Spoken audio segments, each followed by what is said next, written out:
ডাক্তারবাবু, অন্য কোনো ছেলেকে আপনার মেয়ে বিয়ে করবে না? অনেক চেষ্টা করলাম, কিন্তু কিছুতেই রাজি হচ্ছে না। কি করা যায় বলুন তো? আমি জয়ন্ত পাল, সবাই বলে আমি চন্তর পাল। আমি পারি না এমন কোনো কাজ নেই।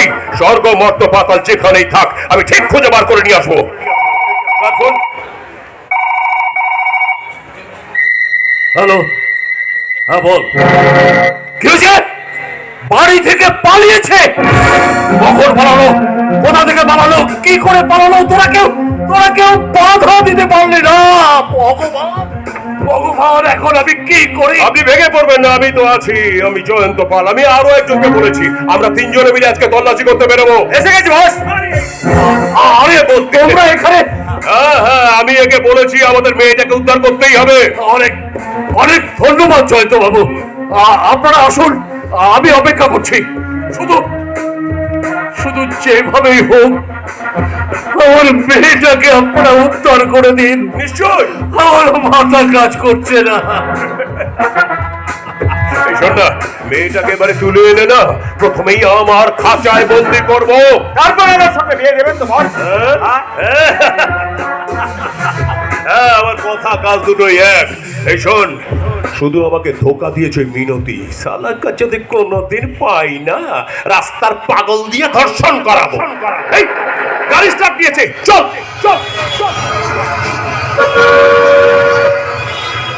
চল চল, থামলে হবে না। ওরা আমাদের খুঁজে বেড়াচ্ছে, ধরা পড়ে গেলে না খুব বিপদ হয়ে যাবে। কিন্তু আমি যে পারছি না, সেই সকাল থেকে অত বাসে চেপে পালিয়ে খুব কষ্ট হচ্ছে। একটু বসে যাই, এমনি সন্ধে হয়ে গেছে, জায়গাটা ওখানে নিরিবিলি। এখন ওরা আমাদের আর খুঁজে পাবে না। একটু রেস্ট নিই, খুব কষ্ট হচ্ছে।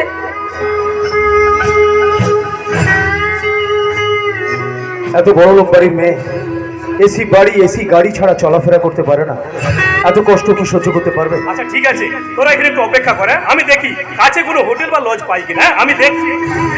এই কোথাও যাবি না কিন্তু।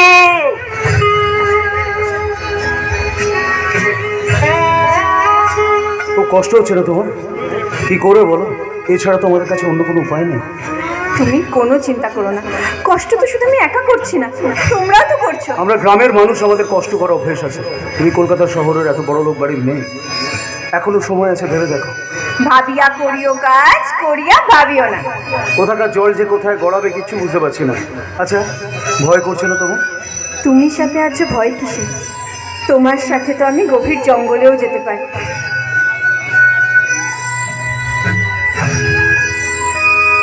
শোনা রে, তোমার কাছ থেকে যে আমি এত ভালোবাসা পাবো, যে আমি স্বপ্ন কোনোদিনও ভাবতে পারিনি। কিন্তু আমি জানতাম আমি কাছে পাবো আমার সেই রাজপুত্রকে। তোমার ভালোবাসা আমাকে পাগল করে দিয়েছে। এটাই আমার জয়, আমার বিজয়, আমার স্বপ্ন।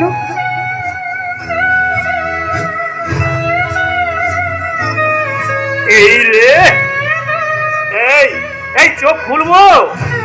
কি রে, চোখ খুলবো?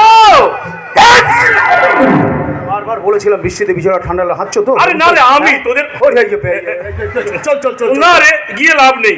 হোটেল বা লজ কেউ দিচ্ছে না, আগে স্বামী স্ত্রী হতে হবে। এখন উপায়? উপায় তো কিছু একটা বের করতে হবে, কিছু না কিছু। ও ইয়েস,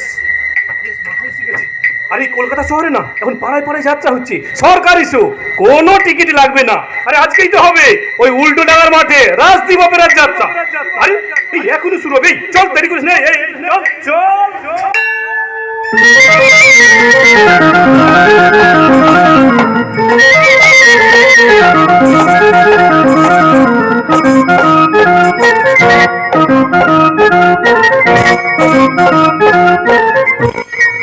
যেখানেই থাক খুঁজে বার করবই।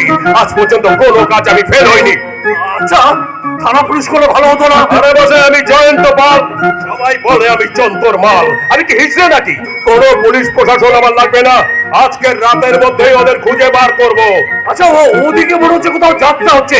আচ্ছা, ওদিকটা দেখতে হয় না? হ্যাঁ চলুন না। গায়ের পাবলিক তো গেলেও যেতে পারে। আশ্চর্য, টেনশনে ওদের ব্রেকআপ হয়ে যাচ্ছে, ওরা শুনবে যাত্রা। এই তুই একদম ঠিক কথা বলেছিস। আমার মনে হয় ট্রেন ধরে ওদের গায়ের দিকে যেতে পারে। এই চলুন হাওড়া স্টেশন।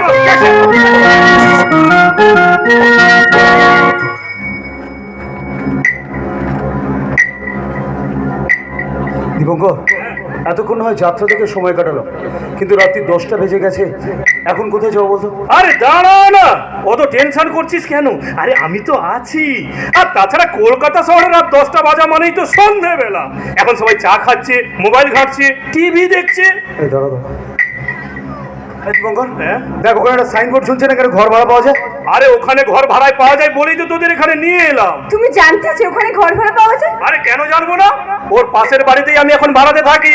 তুমি এখন আর আমাদের পাড়াতে থাকো না? না, একটা কারণের জন্য আমি ওখান থেকে এসে এখানে ঘর ভাড়া নিয়েছি, তোদের আমি বলিনি। আমি একটা মেয়েকে রেজিস্ট্রিও করেছি। এক বছর পর পেপার পাবো। আরে তোর বউটাকে লাগাবি না? আরে দেখানোর কথা কি বলছিস? ভেবেছিলাম আর একটা ঘর নিয়ে সবাই মিলেমিশে একসাথে থাকবো, কিন্তু ওই যে স্বামী স্ত্রী না হলে ঘর দেবে না। কিন্তু আজকের রাত থেকে কিছু ব্যবস্থা করে যাবে না? তাও বাড়িওয়ালার পারমিশন ছাড়া। আমি তো ফোন করেছিলাম, কিন্তু হবে না বলেছে। তাহলে এক কাজ কর, চল আমাদের গ্রামের বাড়ি হাটগাছা মা বিশালাক্ষী মায়ের মন্দিরে।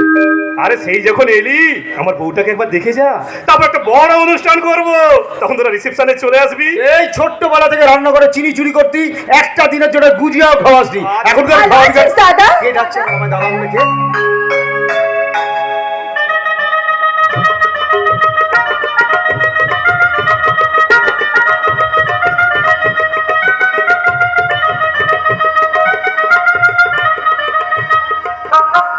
মিনতি, মিনতি তো সিঁদুর হাতে শাখা পলা, কি ব্যাপার? হ্যাঁ, এই মিনতি আমার সেই বিয়ে করা বউ, যাকে আমি কলকাতা রাস্তা থেকে উদ্ধার করে এনে বিয়ে করেছি। আর ওখান থেকে সেখানে ঘর ভাড়া নিয়েছি ওই শয়তান জয়ন্ত পালের হাত থেকে বাঁচার জন্য। তুই রাগ করে কলকাতা আসার পর আমি তোকে একাশে খুঁজছিলাম, কিছু গুন্ডা আমাকে তাড়া করে, আমি দৌড়ে জয়ন্ত পালের বাড়ি ঢুকে পড়ি। মুখোশ পরা জয়ন্ত পাল ভদ্র ব্যবহার করে আমাকে আটকে দেয়। আমি অনেক চেষ্টা করে নিজেকে বাঁচিয়ে একজনের সাহায্য ওখান থেকে পালিয়ে আসি, কিন্তু আবার ধরা পড়ি গুন্ডাদের হাতে কলকাতার রাস্তায়। হঠাৎ সেখান থেকে অফিস করে ফিরছিল দীপঙ্কর, রীতি মতন গুন্ডাদের সাথে লড়াই করে আমাকে উদ্ধার করে আমাকে স্ত্রীর স্বীকৃতি দিয়েছে। সত্যি ভাই দীপঙ্কর, তোকে যে কি বলে ধন্যবাদ দেবো। ভগবানের কি অদ্ভুত যোগাযোগ, তোমরা আজ থেকে সারা ভগ্নিপতি হয়ে গেছো। হ্যাঁ, এবার তোমাকে সেলেজ বানাতে পারলেই জমে ক্ষীর। তারপর চারজনে মিলে শুরু করব নতুন জীবন। এই না না, আর এখানে সময় নষ্ট করবো না। মিনতি, তুই ভেতরে যাও, আমি এদেরকে নিয়ে যাব তোমাদের গ্রামে সেই মা বিশালাক্ষীর মন্দিরে।